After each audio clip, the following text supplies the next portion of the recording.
নমস্কার বন্ধুরা, গোপাপাল blog and কুকিংয়ে সকলকে জানাই স্বাগত। সকলকে গুড ইভিনিং জানিয়ে আবারও একটা নতুন ব্লগ ভিডিও আপনাদের সঙ্গে শেয়ার করছি। ডেলি লাইফস্টাইলের ব্লগ ভিডিওগুলো আমি শেয়ার করি, কেমন হচ্ছে অবশ্যই কমেন্ট করে জানাবেন। বালিগঞ্জে স্টেশনে নেমে স্টেশন লাগোয়া যে মাছ বাজার আছে, সেই মাছ বাজার থেকে মাছ কিনে বাড়ি যাব। 2-3 দিনের জন্য 2-3 রকমের মাছ কিনে নেব।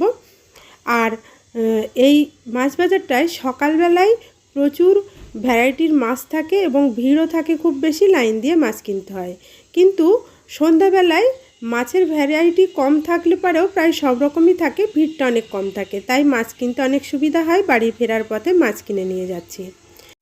বাড়ি এসে ফ্ল্যাটে ফিরে মেয়ে দুধ চা বানিয়েছিল, ফ্রেশ হয়ে দুধ চা, মুড়ি, বিস্কুট সবাই মিলে খেলাম। আর রাতে রান্নাবান্না বলতে শুধু ভাত হবে, আর তরকারি তো আমি বাড়ির থেকে করে এনেছি, সেটা দিয়েই খাওয়া হবে। এইটুকু পর্যন্ত ছিল আগের দিনের ভিডিও। এখন যে ভাত রান্না হচ্ছে, আমি গ্যাস ওভেন পরিষ্কার করছি, এটা হচ্ছে পরের দিন সকালবেলার ভিডিও ক্লিপ। সকলকে গুড মর্নিং জানিয়ে পরের দিন আমি কি কি কাজকর্ম করেছি সেগুলো আপনাদের সঙ্গে শেয়ার করছি। এখন আমি গ্যাস ওভেনটা মুছে নিচ্ছি, তার কারণ আছে। এই যে নবটা দেখছেন না, এই নবটা কোনো একটা কারণে ছেলের সঙ্গে বা মেয়ের সঙ্গে ভেঙে গেছিলো। গ্যাস সার্ভিসিংয়ের লোক ডেকে নিয়ে এসে গ্যাসের নবটা সারিয়ে নেওয়ার পর ভাত বসিয়েছি। ভাত হয়ে গেছে, এখন একটু সেদ্ধ তরকারি করে নিচ্ছি। আলু, লবণ, হলুদ, চেরা কাঁচা লঙ্কা, পেঁয়াজ কুচি, সর্ষের তেল দিয়ে। আর পাশে আমি আগের দিনের প্রচুর বাসনপত্র আছে, সেগুলো অল্প অল্প করে ধুয়ে নিচ্ছি। 2-3 বারে বাসনগুলো ধুই, কারণ অনেক বাসন থাকে যেহেতু। একবারে বাসন ধুয়ে যদি আমি রান্নাবান্না করতে যাই, তাতে রান্নাবান্না করতে অনেক দেরি হয়ে যাবে, তাই অল্প অল্প করে বাসন ধুতে থাকি আর পাশে রান্নাবান্না করতে থাকি। রান্না আরেকটু আগেই হয়ে যেত, সকালের টিফিনটা দেরি হলো, তার কারণ ওই যে ওভেনের নবটা ভেঙে গেছিলো। গ্যাস সার্ভিসিংয়ের লোক তো খুব সকাল সকাল আসবে না, তারা অন্তত বেলা 9টার পরে আসে, যার কারণে একটু দেরি হয়ে গেল সকালের খাবার খেতে। সকালে ওই যে আলুর তরকারি আর গরম গরম ভাত খাওয়া হলো।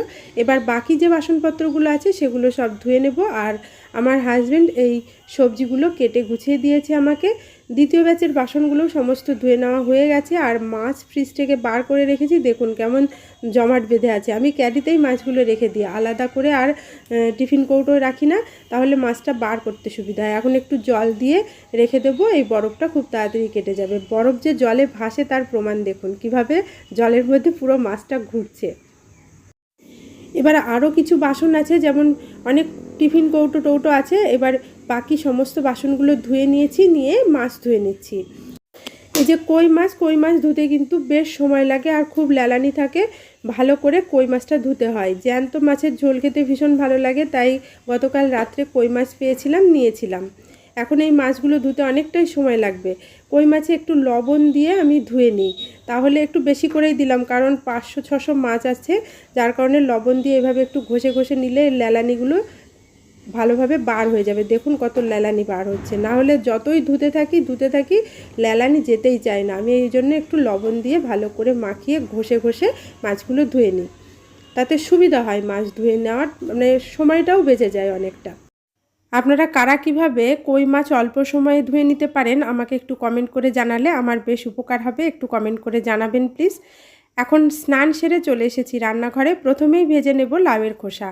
লাউয়ের খোসাগুলোকে ভালো করে ধুয়ে নিয়ে, লাউ কাটার আগেই লাউটাকে ধুয়ে নিয়েছিলাম, তারপর খোসাগুলোকে কুচি কুচি করে কেটে পেঁয়াজ কাঁচা লঙ্কার সঙ্গে সর্ষের তেল দিয়ে লবণ হলুদের সঙ্গে ভেজে নেব। গরম ভাতের সঙ্গে লাউয়ের খোসা ভাজা খেতে ভীষণ ভালো লাগে।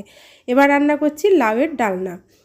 জিরে আর কাঁচা লঙ্কা ফোড়ন দিয়ে আলুগুলো প্রথমে ভেজে নিয়েছিলাম, তারপর আলু যখন ভাজার শেষের দিকে তখন দিয়েছিলাম ভেজানো ছোলার ডাল 2 মুঠো। তারপর লাউগুলো দিয়ে ভালো করে কষিয়ে লাউয়ের ডালনা করে নিলাম। আর করে নিয়েছি তেলকই। এই তেলকইয়ের ফুল রেসিপি যদি আপনারা দেখতে চান, পুরো ভিডিও, আমি একটা শর্ট ভিডিও করে রেখেছি, কমেন্ট করবেন, তেলকইয়ের রেসিপি আপনাদের সঙ্গে শেয়ার করে দেব।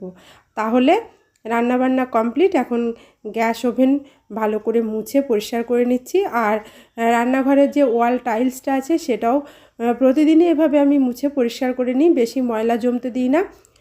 প্রতিদিন পরিষ্কার করে নিলে অল্পতেই পরিষ্কার হয়ে যায়, বেশি সময় লাগে না, সময় অনেক কম লাগে, ময়লা তো বেশি জমে না।